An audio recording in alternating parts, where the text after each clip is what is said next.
Estamos de regreso con Alfredo Figueroa. Me dijeron, Alfredo, buenos días, que fue tu cumpleaños.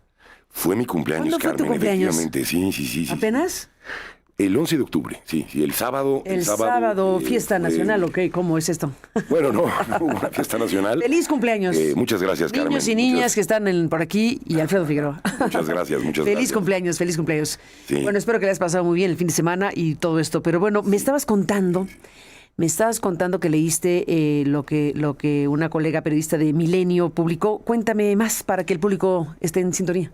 Sí, el día de ayer veo Janet López Ponce, sí, a la que le mando un saludo, una reportera de la Fuente Electoral que tiene ya bastante tiempo en ello. Nos pone una nota que creo que nos habla y nos pone otra vez en la escena un tema que hemos tocado ya aquí, y que tiene que ver con todo lo que la persecución que se ha dado desde el órgano interno de control del Instituto Nacional Electoral a 6 exconsejeros, o sea, algunos exconsejeros y actuales consejeras del instituto que en su momento decidieron hacer una suspensión de la elección y de la consulta aquella, vinculada a... ¿Consulta aquella de revocación? De revocación de mandato, asociada a que no había recursos para poder llevar a cabo dicha consulta. Bueno, Carmen, pues resulta que hay hoy en el Tribunal Electoral del Poder Judicial de la Federación una impugnación, un proyecto de resolución, porque inconformes, algunas consejeras, entiendo que señaladamente lo hace la nota Claudia Zavala, consejera electoral actualmente, fue al tribunal a decir, oigan, miren ustedes, nosotros somos consejeros y consejeras electorales. Estábamos tomando un conjunto de decisiones. Colegiadas.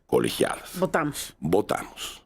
Y a partir de lo que es nuestra convicción, y fue nuestra convicción, un señor que se llama Gutiérrez Luna, que era presidente de la Cámara de Diputados y que hoy sigue siendo vicepresidente de la Cámara de Diputados, interpuso una demanda ante la Contraloría. Y ahora paréntesis, dijo que su denuncia ya no venía al caso, ahora. Y ahora... Dijo hace varios días cuando se dio a conocer esto. Esta es una denuncia que implica, hay que decir los nombres... Pero venía el caso para el Contralor. A Lorenzo Córdoba, a Ciro Murayama, a Dania Rabel, a Claudia Zavala, entre otros de los que estaban implicados y votaron en esa dirección en aquel momento. Bueno, la platicamos aquí hace algunas semanas. Y entonces, en medio de este procedimiento, a pesar de que hubo un desistimiento por parte de este señor Gutiérrez Luna, un desistimiento público, incluso comentarios del señor Monreal, coordinador parlamentario de la Cámara de Diputados del Grupo Morena, bueno, el procedimiento ha seguido. El procedimiento no ha tenido ningún proceso de desistimiento, ni ha seguido, y han tenido que presentarse a audiencias estos ex colegas a los que yo envío un abrazo de solidaridad, porque se trata claramente, y ahora explicaré por qué, de una persecución que yo creo que tiene que ver con una persecución política. He dicho, y lo puse en un tuit en algún momento, la presidenta pregunta con frecuencia cosas como ¿de qué hablan cuando hablan de autoritarismo? ¿De qué hablan cuando hablan de persecución política? Bueno, pues aquí tiene un ejemplo, presidenta Sheinbaum, de cómo se utiliza la red de persecución política contra personas que tienen un criterio distinto al que ustedes tienen. Que votaron en un órgano colegiado. Les inician, Carmen, procedimientos, y escuchaba ahora a Gómez Fierro aquí, que por cierto también vivió sus propios episodios con relación a tener un criterio. Bueno, a estos exconsejeros y consejeras actualmente se les inició ese procedimiento, hubo este desistimiento, se hizo, pero esto no detuvo ningún acto, digamos, jurídico de la Contraloría. En medio de esto, Claudia Zavala impugna esta determinación y dice, oigan, aquí la Contraloría está actuando para reprender al árbitro electoral, está introduciéndose en la materia electoral, porque si tú como autoridad electoral, como máxima autoridad electoral en materia administrativa, vas a ser perseguido por tus convicciones mediante la Contraloría, lo que estás haciendo es darle un golpe esencial a la independencia de quienes tienen que tomar determinaciones en un órgano constitucional autónomo como es el Instituto Nacional Electoral. De terror. De terror.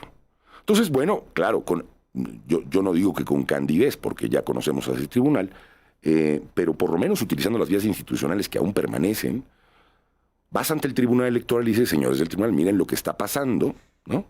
Es muy grave, porque hay una intervención directa de un acto de carácter electoral por parte de la Contraloría, que es un órgano, por cierto, nombrado desde la Cámara de Diputados, que es un órgano, por cierto, que ha funcionado como correa de transmisión del poder con el PRI y con Morena a lo largo de su historia. Ese modelo está funcionando así y es gravísimo que desde la Contraloría se pretenda inhibir las facultades autónomas de independencia de un grupo de consejeros o de uno o de varios consejeros y consejeras electorales. ¿Tenía alternativa el órgano de control de no hacer lo que está haciendo? Dado que hubo una denuncia formal de quien presentó esta denuncia, Gutiérrez Luna. Claro. ¿Tenía esa opción? Claro que tenía la opción de decir, esto se desecha. Primero pasaron 4 años. Uno, y dos, se desecha porque no es materia de la Contraloría. Es una determinación de carácter electoral. Si este señor tiene un problema, como lo tuvo, fue tan tiene materia electoral, Carmen, tan tiene materia electoral, y aquí la contradicción, que entonces el tribunal tuvo una sentencia, y la propia Corte tuvo una sentencia con relación a esa determinación. Bueno, esa es la historia. Esa es la historia. Y hoy se fueron al tribunal y Janet revela que hoy López Ponce, saludos, de Milenio, revela que hoy se podría resolver un proyecto de un señor que se apellida Fuentes Barrera y que es magistrado de la Sala Superior del Tribunal Electoral Poder Judicial. De nombre Felipe. De nombre Felipe Fuentes Barrera. Que tiene un proyecto, según revela Janet, que lo que diría es, esta no es materia electoral. Aunque ellos conocieron y resolvieron sobre el asunto, este es un asunto plenamente administrativo. Tiene que ver con otros asuntos, no es un asunto de carácter electoral, así que te digo a ti, órgano interno de control del INE, continúa con las actividades y continúa con el juicio que has iniciado contra estos exconsejeros. Que se atrevieron a votar en su propio criterio. Que se atrevieron a votar merced a su propio criterio. Bueno. Ese es el proyecto que revela Janet. Ese es el proyecto que revela Janet. Está presente en lo que podía ser una resolución que se tome el día de hoy desde el punto de vista electoral. Le vuelvo a decir al público, imaginen ustedes que... Y a los magistrados, de paso. Porque ya es un tribunal ampliado porque ya llegaron otros. Tan es materia electoral, Carmen, que la resolución de los ex colegas, que el propio tribunal conoció. Se impugnó ante este tribunal y resolvió en el fondo del asunto. Claro, ahora dicen, hay una derivación de carácter administrativo que terminaría por, digamos, sancionar o buscar sancionar este asunto. Ya está en el tribunal administrativo, ya se ha enviado al tribunal administrativo para su resolución final, ya está en manos de ese tribunal la posibilidad de que se resuelva en principio en el fondo esta denuncia. Creo, Carmen, y lo digo... Las consecuencias son graves. Las consecuencias son gravísimas. Aquí conversamos con Dania Rabel, la consejera, y le pregunté sobre las consecuencias posibles si esto prospera. Sí. Para estas personas que han sido, pues, funcionarios del Estado mexicano. Que han sido y que son funcionarios todavía, algunos de ellos, del Estado, como Dania, como Claudia, funcionarios como Jaime Rivera también, que lo nombro, sí. funcionarios del Estado mexicano. A ver, fíjate, Carmen, aquí hay, primero hay una vieja polémica, una vieja polémica. Siempre, desde algunos ángulos y mediante algunas fórmulas, ya te decía, se ha intentado, lamentablemente, controlar la autonomía y la independencia de los árbitros de la elección. Pues sí. Mediante un conjunto de mecanismos. Para eso se creó un poco la Contraloría Interna desde su mero origen.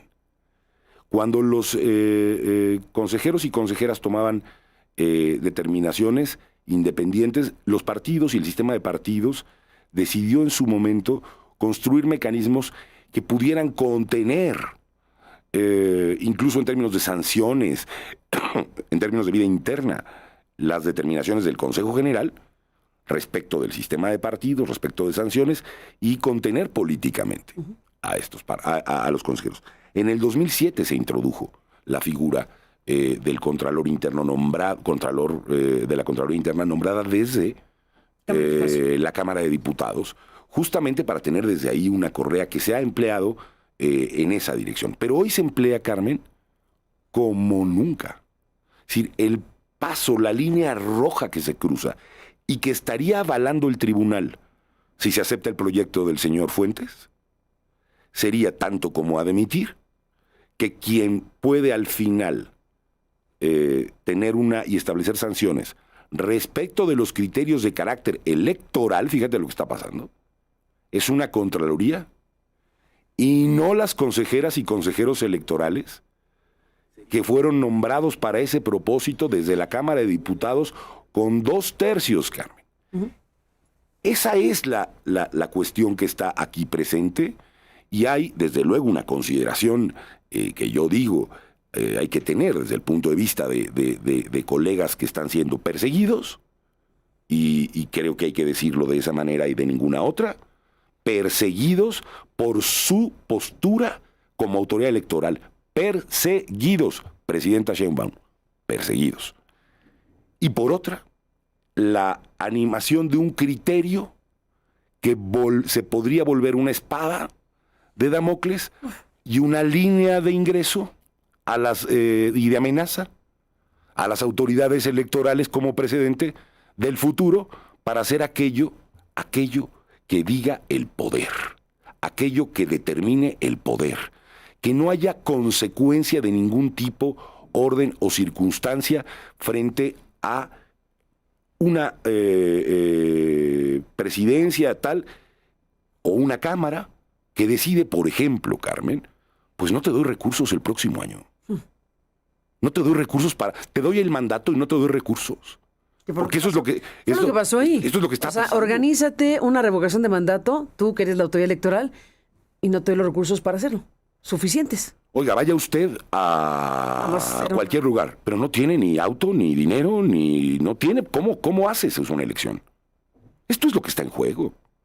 Entonces, la enorme irresponsabilidad del entonces presidente Andrés Manuel López Obrador, de las cámaras, sin ofrecer los recursos para lo que modificaron y pidieron, que es un mandato, termina siendo, Carmen, una posible sanción económica o de destitución o de inhabilitación posible a exconsejeras y consejeros electorales. Todo era una aberración.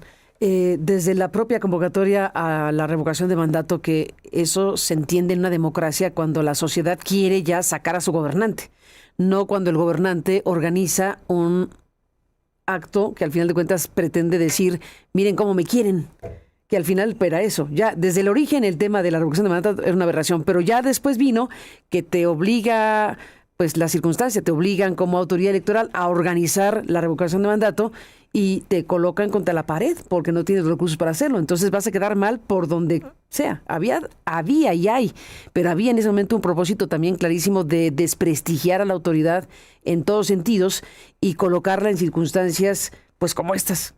Mira, Carmen, es muy evidente. Un acto deliberado con muchas implicaciones. Es un acto deliberado, es un acto que ha tenido además elementos de saña. Porque es intolerable para este oficialismo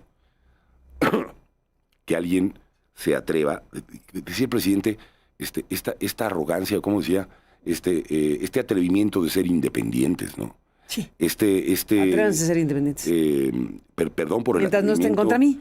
perdón por el atrevimiento, y tenía una manera de decirlo que mostraba claramente que la única manera de sostener un espacio, digamos, de diálogo con el poder actual es la obediencia.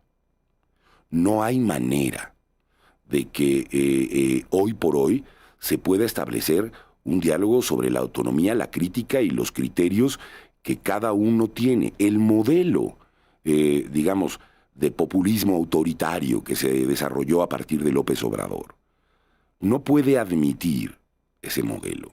Las voces críticas, ya sea que vengan de las instituciones, ya sea que vengan de los partidos, ya sea que vengan del periodismo, ya sea que vengan de donde vengan, lo que no se puede admitir es que haya una contraposición al relato del líder político de la 4T.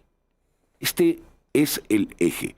Y si el líder político de la 4T dice, hagan esto, pero no tienen recursos, pues hay que hacerlo, hay que guardar silencio frente a este tipo de cosas. Y esto es una política continuada, Carmen. A mí me parece que si bien hay un cambio, en cierto sentido, de actitud por parte de la presidenta respecto del expresidente de la República, sigue habiendo, y esto es muy grave, me parece, una suerte de molestia frente a cualquier acto de la crítica sobre lo que ocurre y sucede en el país. Escuchaba a la presidenta ayer irse en contra de cualquier medio de comunicación y de establecer calificativos porque están dando a conocer lo que la gente opina. En la tragedia de las lluvias en los estados de Puebla, Veracruz, Querétaro, San Luis Potosí, Hidalgo. Abrazos, por cierto, a todos los que están en esa circunstancia. Esto, Carmen, nos va revelando, creo, o ya más bien, me parece una evidencia cada vez más contundente, de que sí hay detrás de esta posición, de este movimiento y de toda esta lógica, una construcción plena y claramente autoritaria de cara a la posibilidad del pluralismo de las ideas distintas en México. Lo que va a resolver el tribunal va a generar, ya digo, además, si así se resolviera, un precedente nefasto de cara a lo que supone la independencia o la posible independencia de un órgano constitucional autónomo como es el Instituto Nacional Electoral. Todo esto en los prolegómenos, hay que decirlo, de una reforma electoral en el país que quiere o que buscaría, eventualmente veremos cuál es su resultante, acabar con las posibilidades de que en México se emita libremente y se cuente bien los votos de las personas. Ni más ni menos. Pues Alfredo Figueroa, te aprecio mucho que estés aquí para analizar todo esto desde la perspectiva crítica. Déjame cerrar esta conversación con esta imagen que me hicieron llegar, que está en la cuenta de Denise Ramos. Denise ha subido un video en donde se ve a personas que pues van vestidas de militares, y uno da por sentado que son militares, que estarían distribuyendo ayuda y que van trasladándola en bolsas de un color muy particular, que es el color guinda, que es el color oficial, que es el color del partido mayoritario. Esto me parece gravísimo. Estamos viendo esto y dice Denise Ramos, rápido, manden a hacer bolsas guindas para llevar la ayuda. ¿Qué te dice esto? Mira, Carmen, desde hace muchos años... Usar el ejército para... ¿Qué es esto? A mí me parece que es la evidencia sistemática de que aquí se van a usar los recursos, todos los que sean necesarios. Pero grotesco. Y no importa de ninguna manera que se trate incluso de una tragedia para emplear recursos propagandísticos en favor del partido en el gobierno.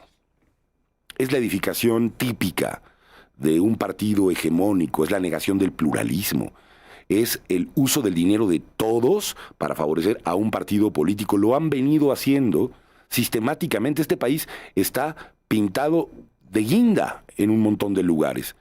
Vas a sacar las placas y todo es guinda. Vas a una oficina pública y el letrero es guinda. obtienes un programa social y te lo manda la guinda presidenta o el guinda expresidente. Es el uso de recursos de toda la población para seguir en la construcción de apoyar a un partido político. Es estar en contra de un sistema que busca equidad en la competencia política. De eso se trata. Te llevo una ayuda que viene en una bolsa del mismo partido por el que te voy a pedir que votes en las próximas elecciones. Es decir, esta imagen lo que revela es lo burdo, Carmen, lo dispuestos que están, incluso empleando al ejército mexicano, para repartir ciertamente ayudas mediante un empaque que diga, bueno, ya vimos que hay unos que dicen Cártel Jalisco Nueva Generación, bueno, aquí hay unos empaques que dicen, este es el color de Morena. Este es el color con el que te está dando, se te está dando la ayuda que se te está dando. Entonces, habla de sopilotes la presidenta. Habla de buitres cuando hablaba de los periodistas.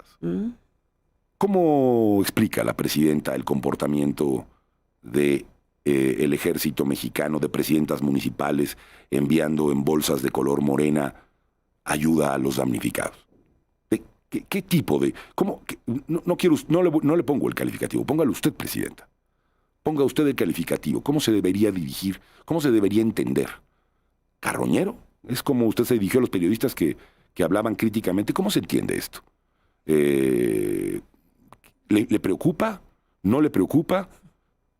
¿Cuál va a ser su posición respecto de asuntos como este? Porque lo que hemos estado viviendo es que no parece haber ningún momento en este país en donde alguien se ponga por encima como estadista, como responsable del Estado, de los intereses de su partido político.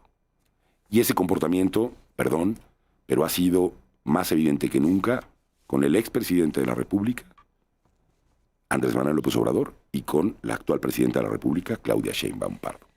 Alfredo Figueroa, gracias por estar aquí esta mañana. Un fuerte abrazo. Y buenos días. Tenemos un video de Clara Brugada que está dando las ubicaciones